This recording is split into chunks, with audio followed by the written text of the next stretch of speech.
What if I told you that the affordable dream of living in Durham Region might come with some hidden costs nobody talks about? It's not just about the mortgage or rent. There are everyday expenses that can catch you completely off guard, especially looking ahead of 2026. Hi there, my name's Kyle Duke, and I've been selling real estate for over a decade, and I specialize in helping individuals and families navigate the complexities of the local market, making their moves as seamless as possible. Today, we're going to pull back the curtain on the true costs of living in the Durham region for 2026. If you're seriously considering a move to this vibrant area, whether it's in 9 days or 90 days, I'd love to help you put together a personalized game plan. There's a link in the description to schedule a quick free call with me. No pressure, just honest advice. So let's start by breaking down the biggest financial piece of the puzzle: housing. When people first look at Durham Region, they often compare it directly to Toronto and see immediate savings. And yes, on paper, that's true. But let's get specific for 2026. For a detached family home, you're likely looking at an average monthly mortgage payment that could range from $3,500 to $5,000 per month, assuming a reasonable down payment and current interest rates projections. This varies significantly by municipality.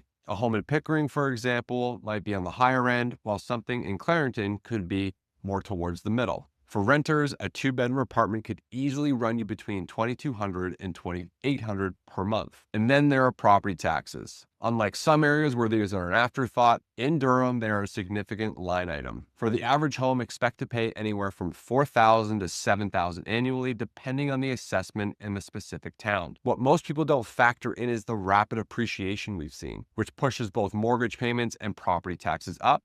So planning for the higher end of these ranges is always a smart move. Beyond housing, the daily grind of expenses is where many budgets get stretched. Let's talk groceries. While prices are generally similar across the GTA, a family of four in the Durham region can expect to spend $1,000 to $1,400 a month on groceries easily. Utilities are another major factor. Heating and cooling a larger home, which is common here, can push your monthly hydro, gas, and water bills to $400 to $600 a month, especially during peak seasons. Internet and cell phone services add another $150 to $250. Now, transportation is a big one. Durham region is car-centric. While public transit does exist, it's not as robust as downtown Toronto, meaning most families rely on at least one, if not two vehicles.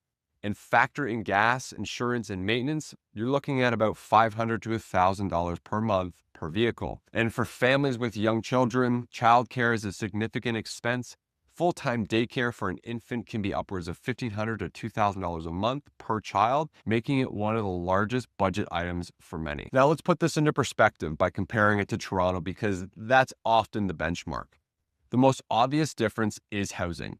A detached home in Toronto costs $1.5 million, would easily be $800,000 to $1.1 million in Durham, and representing a substantial savings on your mortgage principal. Now, rental costs follow a similar trend. You'd likely be paying 20 to 30% more for a similar size rental in Toronto. Property taxes can also be lower in Durham due to the lower municipal assessment value on comparable properties. While everyday expenses like groceries and utilities are broadly similar, the massive savings on housing in Durham free up a significantly monthly cash flow. This is where the region truly shines for families looking for more space, a backyard, and a slightly slower pace of life without completely breaking the bank. It's the reason why so many of my clients who initially looked in Toronto ultimately choose Durham when they see the value proposition. But the cost of living isn't just about the numbers, it's about the lifestyle those numbers can afford you.